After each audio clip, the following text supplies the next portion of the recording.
r/NoSleep. Posted by u/revelda.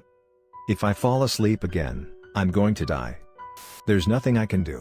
I'm so tired, I don't think I can keep myself up anymore. Before I fall asleep, I want to tell someone what happened. No, I need someone to know the truth. This is my last message, so please let me tell you my story. 14. It began 2 weeks ago. When my co-worker, R, told me that 3 days without sleep was all it took to kill a guy, I scoffed. Listen, I'm in college.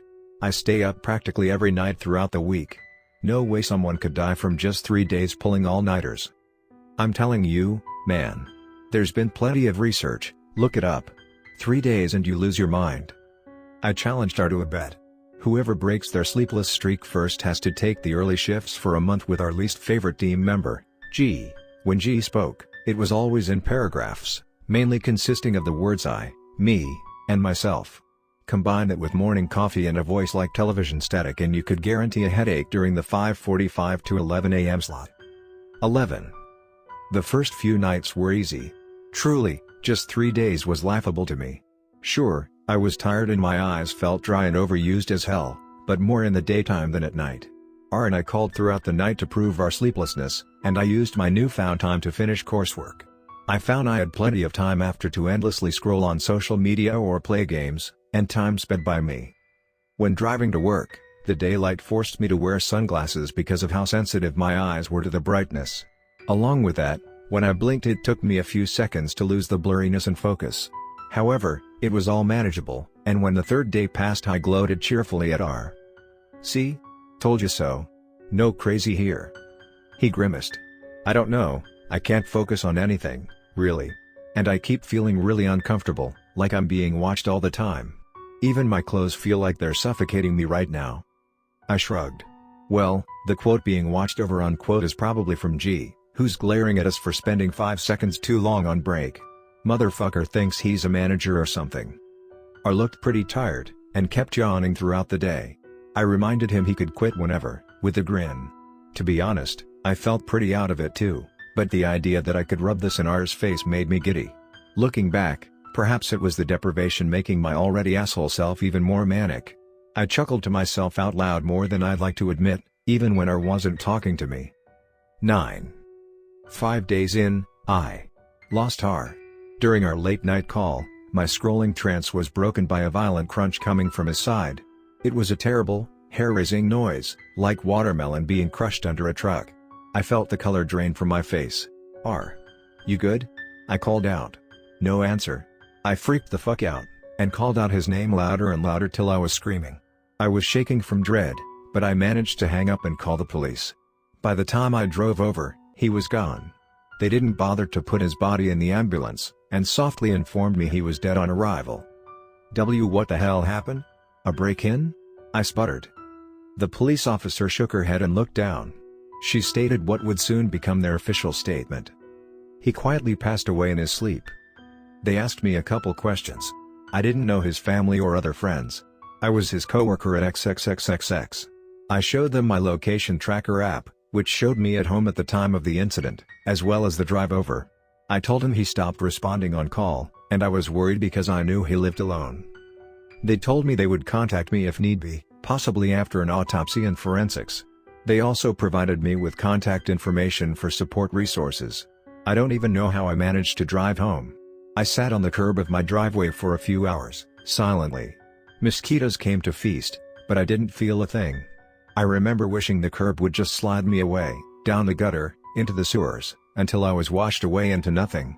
I sat there, numb, until the sun came up. 7. I couldn't sleep for 2 days after that, even if I wanted to. I was given leave from work and school, and I stayed alone at home, missing a couple meals. I didn't tell my family, who lived states away, about R's passing. I didn't return my friends' calls or texts. I felt like R's death was my fault, and my emotions split between anger and fear. It had to be the sleep deprivation, right? Wasn't I responsible? Why didn't I tell the police about that sound I heard that night? What was it?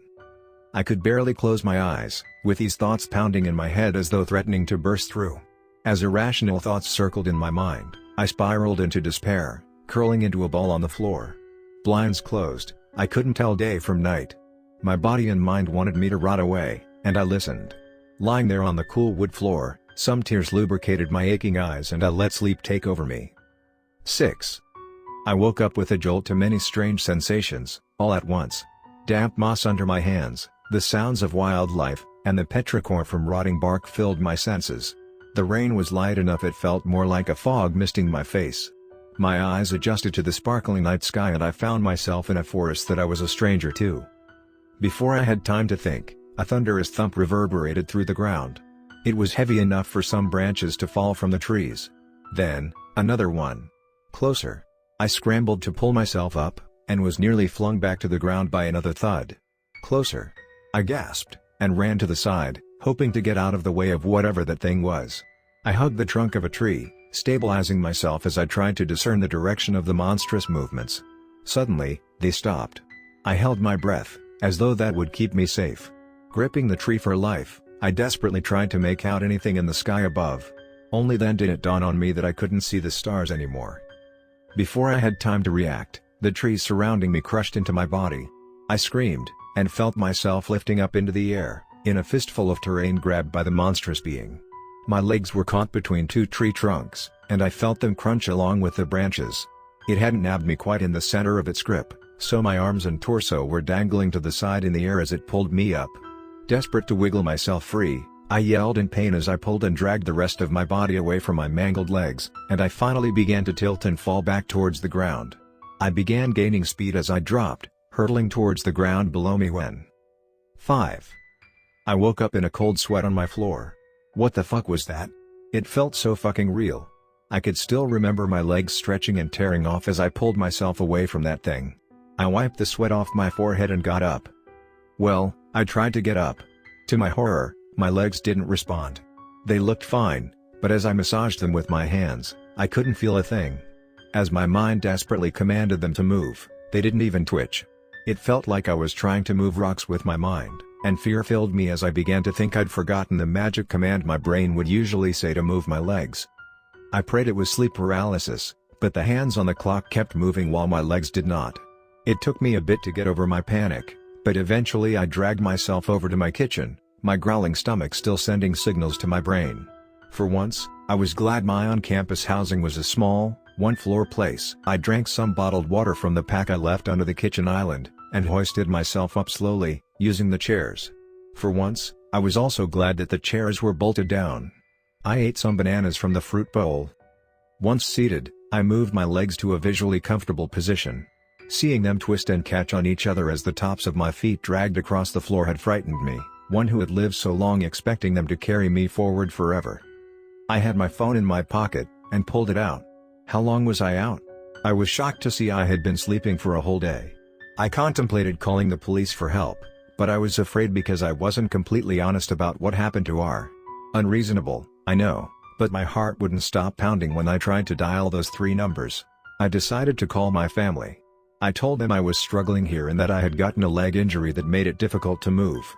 They told me they'd take a day off and book a flight over when they could, and I thanked them and hung up. I wish I had told them that I loved them, and not to miss me too much. Now, I'm glad they won't be here in time. Exhausted from hauling myself up to the countertop and shrunken stomach content with the meal, I closed my eyes as the oversleep drowsiness lulled me to sleep again. 4. Sharp, overwhelming pain coursed through my body, along with adrenaline and shock. In moments, I knew where I was. Same forest, same night sky. Same trees crushing my legs. I was still in its grip, legs mostly attached to my body. Unlike last time, I yanked myself apart and dragged my body away early enough to have a survivable fall to the ground below. I could hear the trees continuing to crack and splinter in its grip as it brought it up high, perhaps inspecting it. Now that I knew it could see in the dark, and also due to my low mobility and depleting strength, I rolled into a small recess in the ground and covered myself as best I could with soil, moss, and dead leaves. As I lay deathly still and quiet, a shrill screech echoed through the air, blowing back the trees. Thuds shook the ground, so close that I was bouncing up and down. I sobbed in fear, stifling my mouth with my fist, leaving deep indents on my finger. A step flattened the trees and foliage to my side, about 3 feet away from my body. I squeezed my eyes shut. Please. Please. Please. I prayed for the first time. I begged for safety, feeling my consciousness flutter as I felt the pool of my blood deepen. When I opened my eyes, I saw a figure in the darkness, sitting down with his back on a tree across from my hiding place. My blood ran cold and I didn't feel pain anymore for a moment. It was R, not in life, but in death. His skull and body were crushed to a gut-drenched, bloody mess. Yet he was looking at me, I could tell. He opened the undistinguishable mash that used to be his mouth and said, "It's found you." The giant being grabbed me in its hands, this time dead on. It pulled off an arm in a slow, delicate twist, and tossed it into its mouth. Then the other. Finally, its pearly teeth glinted in the moonlight for a moment before I was engulfed. I was screaming for help from anyone when I woke up. 3. I called the police using Siri. They brought me to the hospital, where doctors had no clue what to do with me. There was no problem evident, no blood clot, nerve or spinal injury, or stroke. They decided to keep me under watch for a few days, monitoring my condition. I told them not to notify my family. I requested a DNR order. At night, when the nurses left my hospital bed, I had time to think by myself. The last dream brought me back in time before my leg injury. Could there be a chance to escape this time? But I knew there wasn't. I had been losing too much blood in the dream world, and would only prolong my life perhaps by minutes or seconds. I was terrified to fall asleep. So afraid of death to the creature in my dreams. Of seeing R again. I begged doctors not to use any sedatives or anesthesia. I pretended to sleep at night when nurses came in to check on me. I kept up my facade for 2 sleepless nights. But I was yawning uncontrollably and often, and it took from a couple seconds to a minute for my eyes to be able to focus.